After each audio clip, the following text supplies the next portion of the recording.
एक बार की बात है, एक युवा बौद्ध भिक्षु था जो अपने मन में नकारात्मक सोच से परेशान था। बिना चाहने के भी उसके मन में तरह तरह के गलत विचार आते रहते थे। उसका स्वभाव बहुत चिड़चिड़ा हो गया था। वो हर चीज पर गुस्सा हो जाता और दूसरों के प्रति जलन और नफरत महसूस करता। लोगों से बुरी बातें करता और अपने मन में नकारात्मक ख्याल बनाता। वो इन बुरी आदतों से तंग आ चुका था।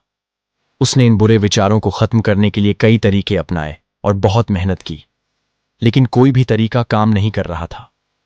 आखिरकार एक दिन वो परेशान हो गया और अपने गुरु के पास जाने का फैसला किया।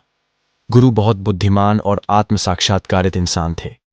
युवा साधक ने गुरुदेव से पूछा, गुरुदेव, मैं अपने मन से नकारात्मक विचार कैसे हटाऊं? गुरुदेव ने जवाब दिया, नकारात्मक विचार वो बादलों की तरह होते हैं जो साफ आसमान को ढक लेते हैं। अगर तुम साफ आसमान देखना चाहते हो तो इन बादलों को हटाना होगा। ठीक है, तो अगर तुम अपने मन से नकारात्मक विचार हटाना चाहते हो तो सबसे पहले तुम्हें अपने नकारात्मक विचारों की जड़ पहचाननी होगी और उसे खत्म करना होगा। युवा साधु को गुरु की इस बात को ठीक से समझ नहीं आया, इसीलिए उसने गुरु से थोड़ी डिटेल में समझाने की गुजारिश की। फिर गुरु ने अपने शिष्य को एक कहानी सुनानी शुरू की। एक बार एक आदमी जंगल से गुजर रहा था जब उसने रास्ते में एक सांप देखा। सांप को देखकर वो आदमी डर गया और वहां से भागने लगा। भागते भागते उसकी टांग एक पत्थर से टकरा गई और वो गिर पड़ा। उसे बुरी तरह चोट लग गई। जब वो उठकर देखा तो पाया कि वो सांप नहीं बल्कि लकड़ी थी जो सांप के आकार की थी। वो सड़क पर पड़ा था। उस व्यक्ति को समझ आया कि उसकी परेशानी का कारण सांप नहीं बल्कि उसका डर और नकारात्मक सोच है। यही वजह थी कि वो घायल हुआ। कहानी खत्म करते हुए गुरु ने युवा भिक्षु से कहा, मन की नकारात्मक सोच इस कहानी में सांप की तरह है, जो आपकी समस्या का असली कारण नहीं है, बल्कि आपकी नकारात्मक सोच के पीछे का कारण बेपरवाह भावनाएं और अतीत के कुछ हिस्से हैं जो नकारात्मक विचारों और गुस्से के रूप में बाहर आते हैं। इसीलिए अगर आप अपने मन से नकारात्मक विचारों को खत्म करना चाहते हैं, इसका मुख्य कारण पहचानना और खत्म करना होगा। अब हम इस कहानी को अपनी जिंदगी में कैसे लागू कर सकते हैं, यहां कुछ प्रैक्टिकल टिप्स हैं। पहला है माइंडफुलनेस का अभ्यास करना। अपने विचारों और भावनाओं के प्रति जागरूक रहें।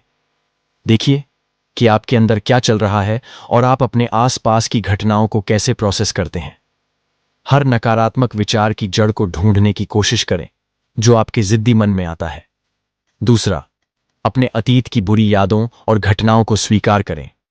खुद को और दूसरों को माफ करें।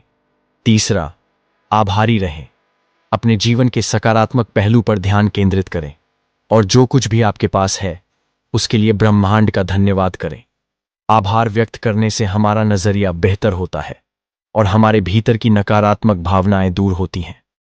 चौथा है खुद के प्रति और दूसरों के प्रति दयालु होना, क्योंकि नकारात्मक विचार आत्मकलह और आत्मतुलना से उठते हैं।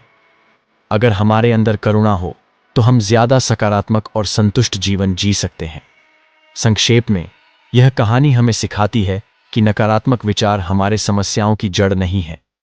असली समस्या हमारे भीतर गहराई में है। इन विचारों की जड़ को पहचानकर हम अपने दिमाग से उन्हें बाहर निकालना शुरू कर सकते हैं और एक ज्यादा खुशहाल और शांत जीवन जियो। याद रखो, जैसे इस कहानी में सांप है, हमारी ज्यादातर सोचें बस एक भ्रांति हैं। ये वो चीजें हैं जो हम अपने मन में बनाते हैं।